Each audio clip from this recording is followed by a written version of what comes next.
Well, hello, Memorial Drive, and welcome to this week's video on our building situation. First of all, thank you to so many of you for sending in questions. We've asked for, and we continue to ask for your questions. You can send them into elders@memorialdrive.org, and we've gotten quite a few great emails with great questions. And what I really want to speak about is the tone of those questions. I'm just really excited about the kinds of questions coming in that are kingdom-minded, that are not just all about our personal preferences and our personal things, which those are real, but we want to be about something bigger than just ourselves as well. And so thank you very much for thinking about kingdom, thinking outside the box, and for asking the questions that need to be answered. So I just want to give some examples of some of those questions and what I'm talking about. Someone asked, how can I pray about this building and its future purpose? That's awesome. And how can I pray to not limit God's work with my limited imagination? Cool is that. How are we going to use the building outside of the typical Sunday morning and Wednesday night? How can we leverage this building to be a blessing to the community next door to us? Love that question. Love that thought. Yes, we're all in on that. We have no idea how that will look right now, but yes. And then some more practical ones as well.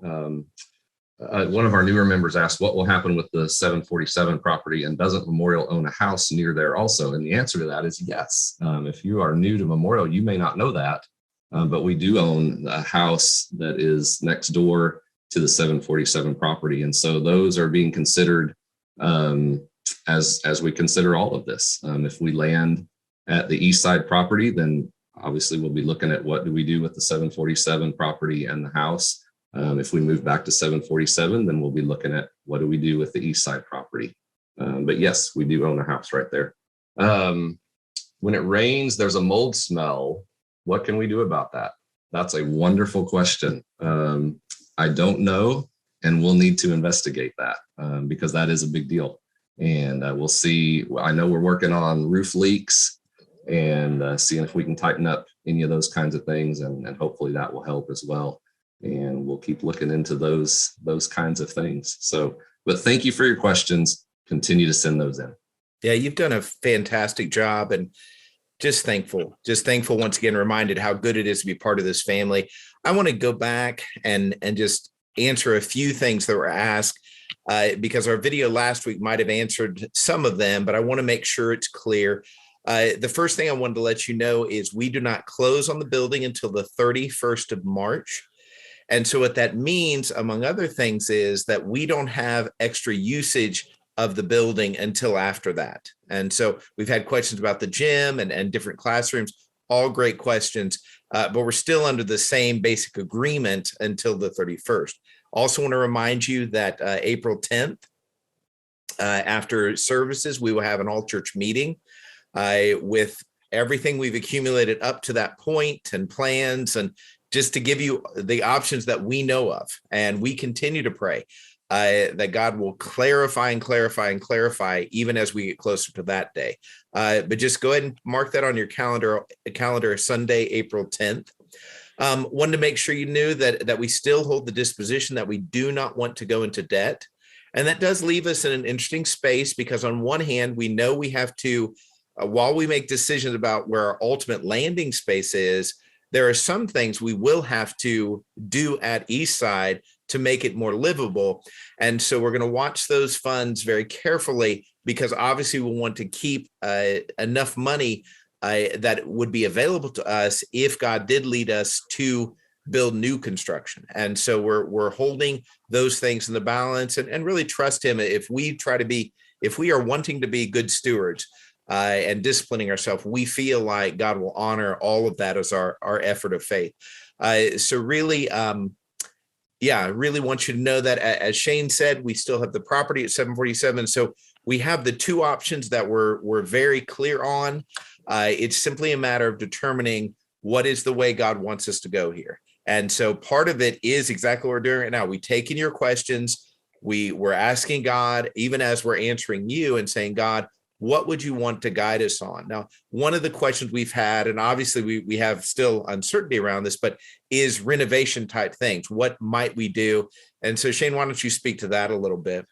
Yeah, there are two big things that keep getting brought up. Several questions came in, and then these are things that we've talked about in the 2 years that we've been at Eastside.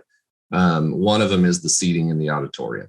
That's just been a big deal from day one. And so to answer that question, that is very high on our list of things to begin looking into and see if there's something we can do about that for this interim time. And it's probably not just as simple as tearing out what's there and bringing in new padded seats, especially in the balcony, because we are limited by the poured concrete risers up there and how wide those are. And if you put in a seat that's deeper than what's already there, then there's even less leg room, which there's already not enough leg room for a guy like me up there to be comfortable. But those are definitely the kind of things we will check into very quickly and see if that's something that we can do. We can take those chairs with us wherever we would land if they're loose chairs. So auditorium seating is definitely high on our list. And then another thing is the heating and air situation, especially in the classrooms. And that one's a little more complicated because until we know what the long-term future of that facility is, we don't want to invest anything more than we have to into that facility. And so a lot of those classrooms are conditioned by a boiler and a chiller, which is kind of old technology.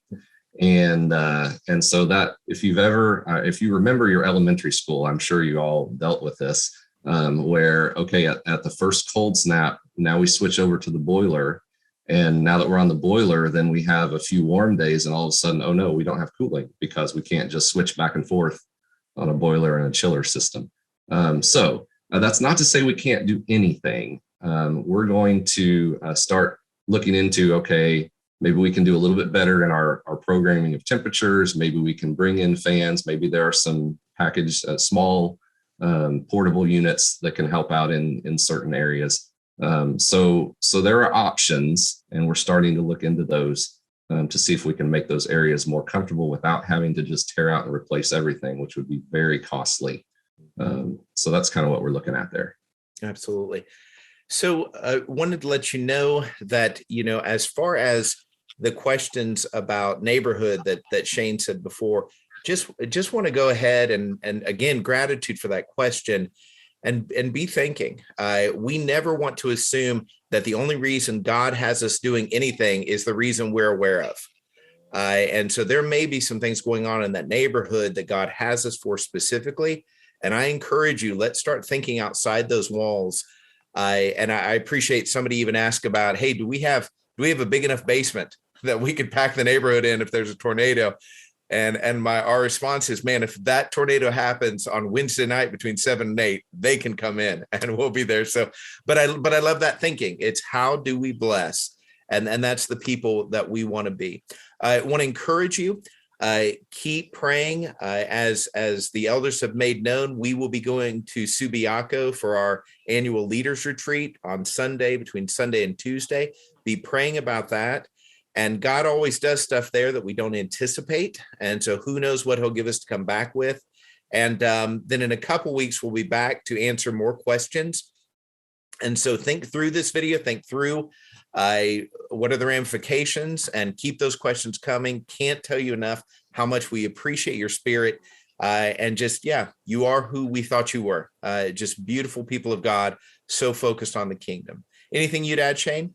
No, just thank you very much. Thanks for listening, watching these videos, for staying in touch with us. And we look forward to the ride. God's going to take us on a journey. Amen.